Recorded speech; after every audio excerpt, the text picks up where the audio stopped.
Pujimu dan menyembahmu Tuhan.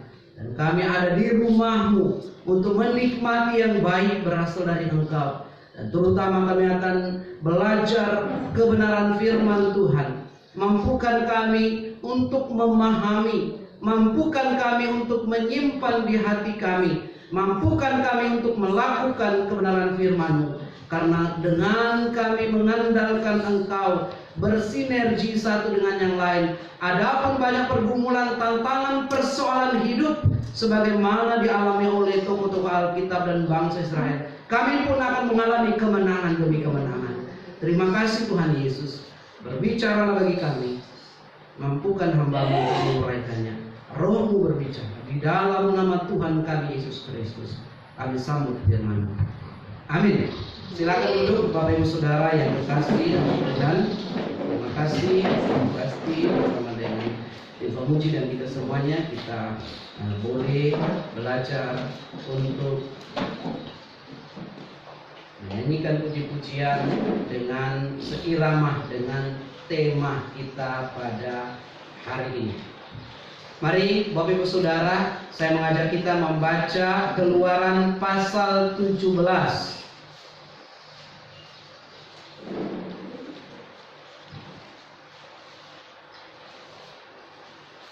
Kitab saya halaman 36 ayat 8 sampai ayat yang ke-16.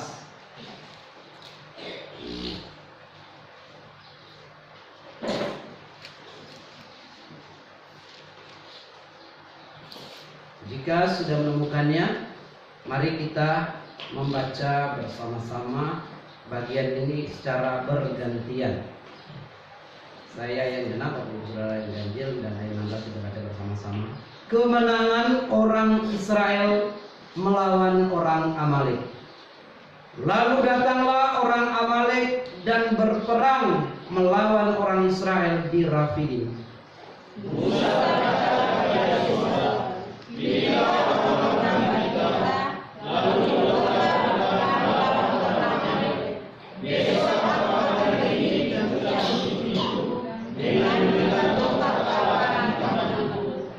Lalu Yosua melakukan seperti yang dikatakan Musa kepadanya dan berperang melawan orang Amalek.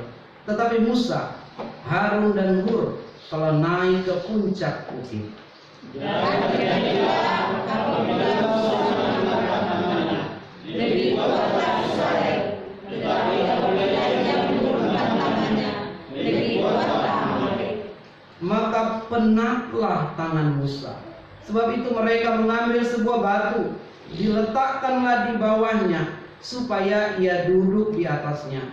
Harun dan Hur menopang kedua belah tangannya, seorang di sisi yang satu, seorang di sisi yang lain, sehingga tangannya tidak bergerak sampai matahari terbenam.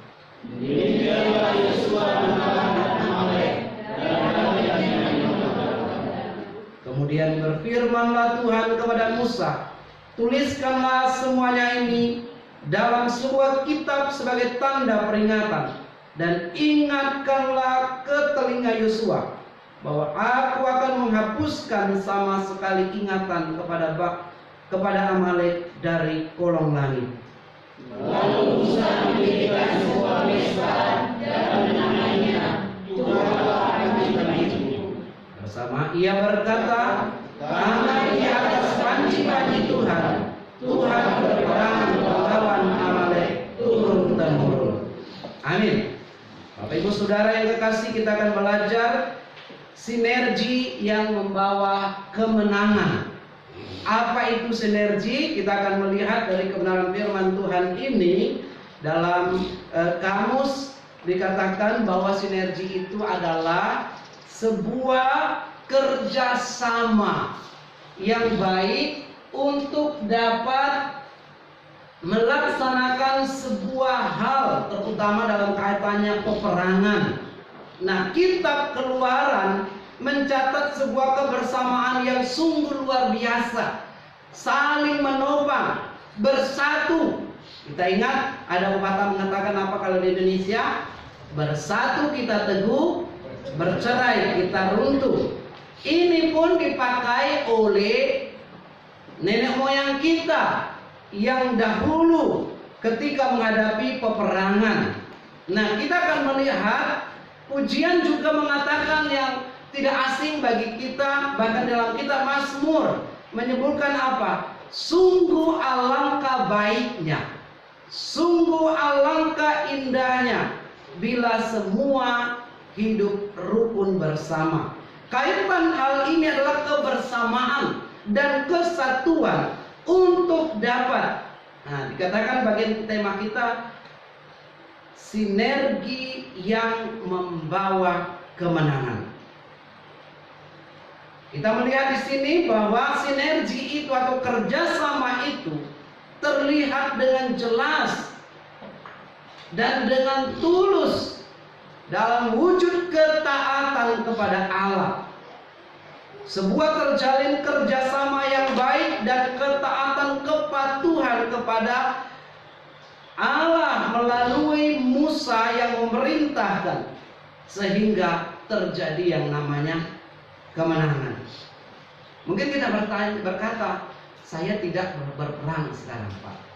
Memang kita bukan karena minggu-minggu ya, bulan-bulan ini bulan-bulan yang ada banyak terjadi di dunia ini, tetapi kita akan belajar bagaimana ketika menghadapi sebuah problem, persoalan itu, untuk melihat dari sisi Alkitab. Dan masalah yang terjadi pada saat itu adalah orang Amalek akan membinasakan orang Israel, berperang. Dan zaman itu untuk menduduki sebuah wilayah harus melalui perang, bukan melalui jual beli.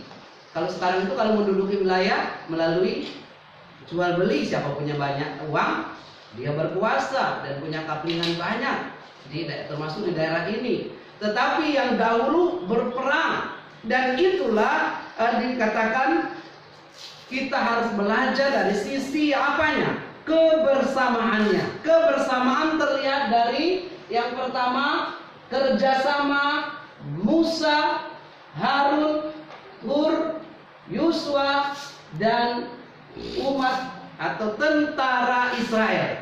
Banyak kerjasama ini. Semua elemen atau semua bagian membuat sebuah keberhasilan. Yang kita melihat yang pertama yang Musa. Musa adalah pemimpin Israel yang dipilih oleh Tuhan, di mana tanda yang diberikan Allah berupa penyertaan Allah berupa apa? Tongkat.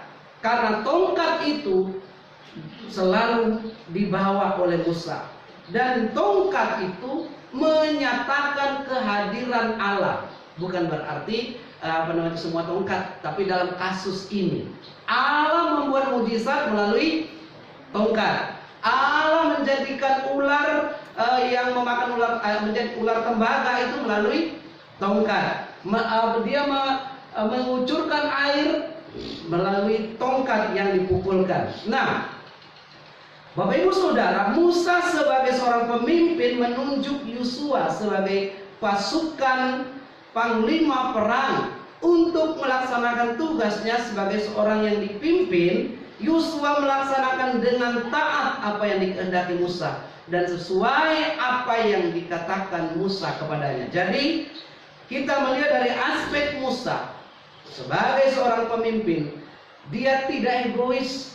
Dia melihat ada problem terjadi di bangsa ini. Kalau dia tinggal diam, maka kalahlah. Apalagi orang Israel terkenal apa? Pengembara di padang gurun.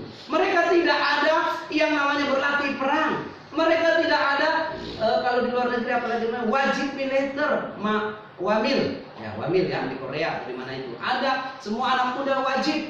Tetapi dikatakan Musa berusaha untuk memimpin bangsanya. Kerjasama yang kedua, Harun dan Hur. Siapa mereka? Harun adalah seorang imam dan Hur adalah seorang yang membantu Harun dalam tugas keimamannya menghadap umat Allah kepada Allah.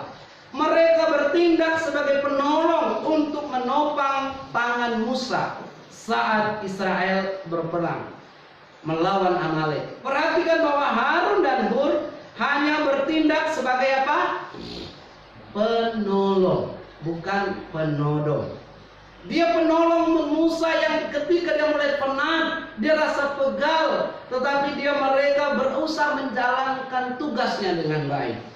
Satu di sebelah kiri, satu di sebelah kanan. Coba kalau dua-duanya mau di sebelah kiri, maka tongkat itu tidak akan terangkat baik-baik. Akan dikatakan Alkitab menjelaskan ketika Musa mulai penat dan tangannya mulai turun, maka orang Amalek memukul kalah orang Israel. Bapak Ibu Saudara yang kekasih, makna yang terdalam yang kita lihat di Rafidim ini adalah ketika umat yang bekerja sama dan menyerahkan kepada Tuhan segala, masing-masing punya tugas, tetapi mereka tetap dalam satu komando. Ya, dalam perang itu ada namanya istilah komando.